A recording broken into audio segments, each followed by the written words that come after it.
and thank you for joining us. We begin tonight with the tenuous ceasefire deal between the U.S. and Iran.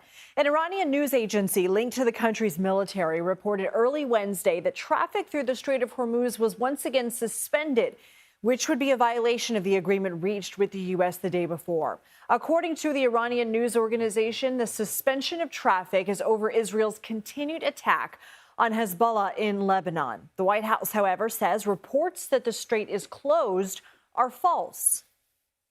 This is a case of what they're saying publicly is different privately. We have seen an uptick of traffic in the Strait today, and I will reiterate the president's expectation and demand that the Strait of Hormuz is reopened immediately, quickly, and safely. That is his expectation. It has been relayed to him privately that is what's taking place, and these reports publicly are false. Strikes were reported across Lebanon Wednesday, including in Beirut. Lebanon reported at least 182 people were killed and hundreds of others injured in what was described as one of the deadliest days in Lebanon since the war broke out. President Trump earlier insisted Lebanon was never part of the ceasefire agreement with Iran. White House Press Secretary Caroline Leavitt also announced today that Vice President J.D. Vance, along with Special Envoy Steve Witkoff and Jared Kushner, will travel to Pakistan for in-person peace talks on Saturday. Vance spoke to reporters about the state of negotiations after the Speaker of Iran's parliament accused the U.S. of violating parts of the ceasefire agreement. There's a 10-point plan floating around. If he's frustrated about 3 issues, that actually means that there's a lot of agreement. That's point number 1. Point number 2, to respond to each of those issues, and I read it very closely, let me just say this. I actually wonder how good he is at understanding English, because there are things that he said that frankly didn't make sense in the context of the negotiations that we've had. CBS News senior foreign correspondent Imtiaz Tyab has the latest from Doha in Qatar. Well, this ceasefire, which Vice President J.D. Vance has described as fragile, is looking increasingly shaky. We, of course, saw that extraordinary strike carried out by Israel inside Lebanon, devastating a residential area in the Doha suburb. We understand that there are at least 300 casualties in that strike, one of the most powerful strikes since the start of violence, not only in Iran, but also in Lebanon, targeting what Israel says are Iran's proxies, most notably the group known as Hezbollah. In response, Iran has said that, well, if Israel is going to continue violence in Lebanon, which they say is part of the ceasefire agreement, that violence would stop, they are not going to let ships pass through the Strait of Hormuz. Now, for President Trump, who has always maintained that letting that traffic pass through the Strait of Hormuz is key to how he wants to see any kind of negotiations move forward. I think things have become very sticky, for lack of a better phrase. In saying that, it does appear that the White House and indeed the leadership in Tehran does want to see a path forward, does want to see negotiations, and potentially does want to see an end to this war. What that end looks like, frankly, that's anyone's guess. We have to remember that Iran has put out its 10-point plan. The U.S. has put out a 15-point plan. It has to be said, these are the most maximalist positions that both sides have. Now it requires negotiators to bring that together.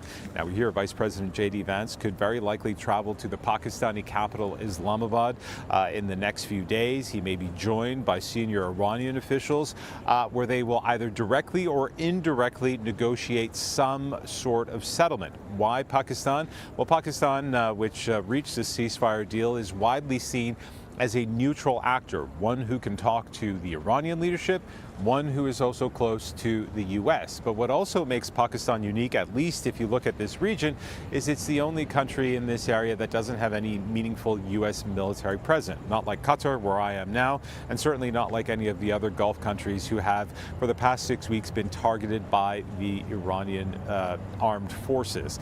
In saying all of that, it really just underscores the fact that this is an incredibly fragile ceasefire.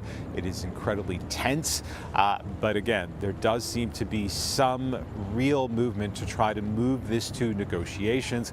But whether Israel decides it will stop targeting Lebanon and let those talks happen or not remains an open question. Back to you. Imtiaz Tyab, thank you. CBS News senior White House and political correspondent Ed O'Keefe joins us now. So what do we know about these upcoming negotiations? Lindsay, we know that the vice president, Steve Witkoff, the president's global envoy to trouble spots all over the world, I guess is one way to call him. And Jared Kushner, his son-in-law, who has also been involved in high-stakes negotiations in the Middle East, are scheduled to head Saturday to Islamabad to engage with Iranian officials by way of the Pakistanis, who have brokered this tenuous ceasefire and have agreed to host the talks. What happens, what exactly they'll be negotiating, how long they'll be there, is the goal to get it all done in one day, or could this stretch on for a while? All that remains to be seen and to be scheduled. Earlier, the president had suggested it would be perhaps just Witkoff and Kushner, given potential security risks to the vice president, but for now he is expected to attend. And what he signaled before leaving his current stop in Hungary earlier today, before coming back here, was that there may have been some translation issues in terms of interpreting the ceasefire agreement, but suggested that that's being sorted out between the United States, Iran, and Israel as well, given that it, of course, has been party to this. But it signals, at least for now, and this is, only about 24 hours since the ceasefire was announced, that they're working towards sustaining it and hope to have negotiations play out in the next coming days. How would you characterize Vance's position on the war? Well, he has said publicly, and we know privately from reporting, that he was not necessarily a fan of military action against Iran, but had said that he would support the president, and has, of course, supported the president. By putting him front and center in these negotiations, in essence, the president appears to be giving him a chance, right, to lead these, to prove his point that ultimately a diplomatic solution can be reached. Should that not work, obviously the president could go back to military action or try some other means. And there were a handful of Republicans today, most notably Lindsey Graham, who, of course, has been supportive of whatever the president decides to do, but had been pushing for military action, now saying, okay, let's give diplomacy a chance, but let's also have the vice president come explain to Congress what it is he thinks he's going to be able to get out of these negotiations. So that may happen once Congress is back next week, once the talks have been held. But either way, a big, high-stakes moment for the vice president, arguably the biggest so far. And we also know that the president met today with NATO Secretary General Mark Rutte. What do we know about that meeting, particularly because Secretary Leavitt had some choice words for NATO? Yes, she did. The press secretary saying earlier today that the president, in his belief, said, quote, they were tested and they failed regarding NATO, and that he intended to have a frank conversation with the Secretary General, Mark Rutte. This was their 8th meeting, wrapped up just a short time ago. We're still trying to sort out what exactly went on. But the fact that we didn't see the two leaders meet is a signal that this was going to be a more difficult meeting for the two sides to have. The president, someone who has been quite concerned about NATO's lack of engagement in this and unwillingness to assist the United States in trying to reopen or secure the strait, with several different European leaders, of course, saying in recent weeks that this wasn't a war they chose. It was the United States' problem to sort out, and that once some kind of ceasefire was reached, then they'd be happy to step in and do so. We'll wait and see through the night and into tomorrow if perhaps the White House signals some kind of threat to NATO or some change in military operations when it comes to the alliance. Remember, even if the president says he wants to get out, Congress would have to approve withdrawing from NATO, and there doesn't appear to be bipartisan support to do that. And O'Keefe, thank you so much. For more, let's bring in Will Todman. He's a senior fellow in the Middle East program for the Center for Strategic and International Studies. Good to see you again. So Iranian officials and President Trump are declaring victory here in regards to this ceasefire. How fragile is it, and what objectives still need to be accomplished? Well, thanks so much for having me, Lindsay. I think it really is a very fragile ceasefire because we've already seen it be tested in several ways. Of course, Israel has continued its strikes on Lebanon, hitting more targets today than actually at any point during the war so far. But also Iran has continued to strike across the Gulf. It has threatened to continue to keep the Strait of Hormuz closed. And so it seems that so far the only actor that is really abiding by the terms of this ceasefire is the United States. I think that's an indication that the United States really wants this ceasefire to hold. I think President Trump feels that he has achieved important tactical military successes against the Iranian regime, and that now the strategic position is becoming more complicated. Of course, Iran has a lot of leverage as it relates to the Strait of Hormuz, and the consequences on the global economy are clear.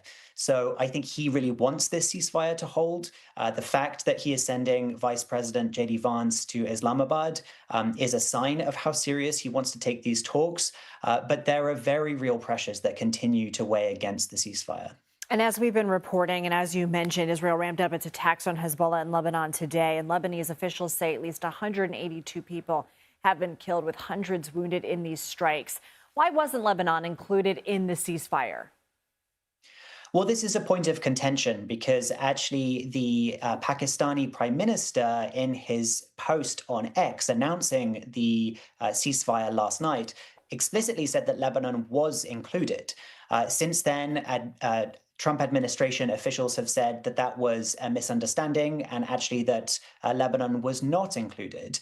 And so that would allow Israel to continue its campaign against Hezbollah.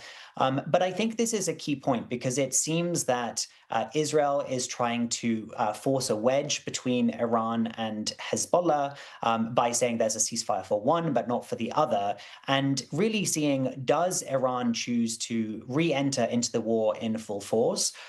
Or does it want to focus on its own security and its own interests as it relates to some of the stances it has put forward, which may actually end up, this deal might end up looking quite good for Iran in several ways as it relates to sanctions relief or even continuing to have some control over the Strait of Hormuz. So I think there are real differences here. And the question is, does Iran view this as a deal breaker, or does it decide to continue with the negotiations to try to secure terms that at this stage are looking might be quite favorable for many of its other interests? Will Todman, thank you. Thanks so much for having me.